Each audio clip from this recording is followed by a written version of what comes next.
un analista en los inicios teme no saber qué decirle a su paciente. Freud hablaba de paciente, analizante decimos a partir de Lacan, tiene su fundamento, ¿no es cierto? ¿Qué decirle a su paciente? Ante esto Freud responde que ese no será el problema. Algo le hará saber qué y cuándo decirlo. El verdadero problema será, esto es una frase que a mí me ha quedado marcada, la voy a reiterar. Cuando una representación del decir del paciente se toca con alguna representación del complejo de referencia del sí propio del analista. La repito porque vale la pena. Cuando una representación del decir del paciente se toque con alguna representación del complejo de referencias de sí propio del analista. Ese será un momento que indicó Lacan llamándolo como de resistencia del analista. Es estructural. Ese es un momento en el que un significante puede dejar de ser tal y se presentará ante el analista como un significado, es decir, con sentido, con un sentido. En este tiempo, digamos, es más evidente, digamos, que para hacerse analista pase por un análisis. Pero el punto es que, por eso insisto en esta pregunta por devenir analista, es que no es suficiente pasar por un análisis. Además, y acá viene el trípode que planteaba Freud y que subrayo, también es hacer una formación teórica, es decir, incorporar el corpus teórico del psicoanálisis, y también va a decir que en estos tiempos, en los primeros tiempos, trabajar con alguien de mayor experiencia que lo pueda orientar en los primeros tiempos de su trabajo, que esto se llamó supervisión. Subrayo esto porque entiendo que en este tiempo eso está como un poco oscuro, y la verdad que me gustaría que después, cuando conversemos, ustedes también cuenten su experiencia respecto de estos primeros tiempos. En mi época, hace mucho tiempo, en mi época era de rigor, digamos, ¿no? Incluso teníamos varias supervisiones. Lacan subraya, que si bien también está en Freud, pero subraya y lo llama análisis de control, para, digamos, que se lea que hay algo del análisis que está en juego.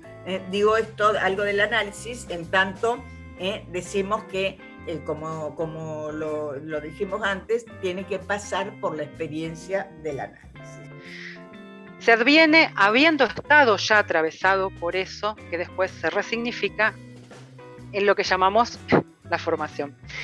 El aprecup, el futuro anterior, algo que es habiendo ya sido, o lo que el advenir realiza lo que siempre fue. Efecto de tiempo le llama Lacan en la proposición del 9 de octubre. Así de raro se cocina nuestro oficio para que nuestra práctica provoque la emergencia del sujeto, porque lo anticipamos y soportamos como objeto en la transferencia, en esa anticipación, es que podrá advenir, podrá decir, podrá acceder a su propia palabra desde aquel ser hablado que fue. Esto es algo que siempre recalcamos, que es obviamente en transferencia, estando en esa función, e incluidos e implicados, formando parte de esa experiencia y del concepto de inconsciente. Porque siempre la teoría está abierta, y la teoría nos viene después de la clínica. Así que, en tanto, Freud ya lo decía, ¿no? En tanto la clínica me señala tal cosa, bueno, estoy dispuesto a cambiar mis teorías. Así lo decía Freud, así que seguimos el buen paso de nuestro fundador del psicoanálisis. yo creo que, no sé si les pasa a mí, me pasa que cuando escucho estas discusiones de Lacan con los psicoanalistas de la época, de su época, no creo que sea algo que haya quedado en el pasado, porque me parece que lo que está combatiendo es cierta forma de pensar la clínica, de pensar la praxis o la teorización de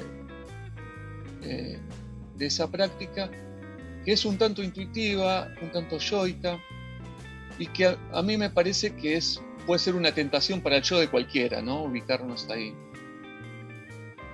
Con respecto a las intervenciones e interpretaciones del analista, que yo me preguntaba, ¿qué es lo que tengo que decir? ¿Qué es lo que tengo que escuchar? ¿Cuándo? Recomiendo el texto, el escrito del Atolondra dicho, texto de Lacan, fechado en 1972. En su parte final, se refiere a 3 puntos importantes a tener en cuenta con respecto a lo que es necesario escuchar y a la interpretación. Él destaca la homofonía, la gramática y la lógica. No muchas veces Lacan hace referencias prácticas sobre el tratamiento. Este texto es de ese tenor. Si bien no es muy amable de leer, porque se entrega libremente, abundantes homofonías y juegos de palabras, como ejemplo, por supuesto, de lo que quiere transmitir, ¿no? Creo que vale la pena hacer el esfuerzo y hacerle varias entradas, tantas como salidas hizo el Quijote, digo yo, y seguirlo en temas tan importantes como la diferencia entre el dicho y el decir, las fórmulas de la sexuación, los matemas, el tema de la asunción del sexo y, como dije, la interpretación.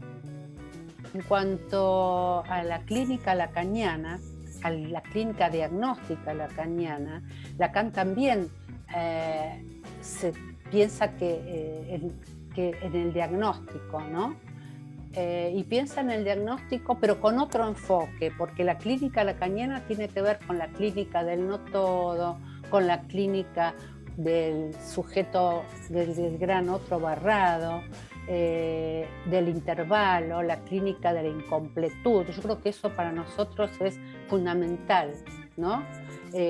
Aquella clínica en donde no todo puede ser dicho, ¿no? Pero no es eso, sino que hay que darle a esta clínica, hay que darle una estructura que sea racional y a la vez creativa de cómo poder operar con ese medio decir de la verdad, cómo poder operar en el sujeto que nos viene a consultar y que sufre, cómo poder operar justamente con ese no todo puede ser dicho.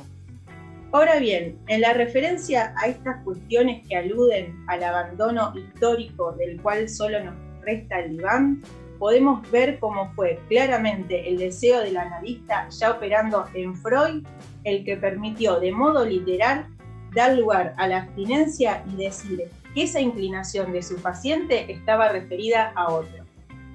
Deuda, culpa y duelo se articulan en relación a la ley.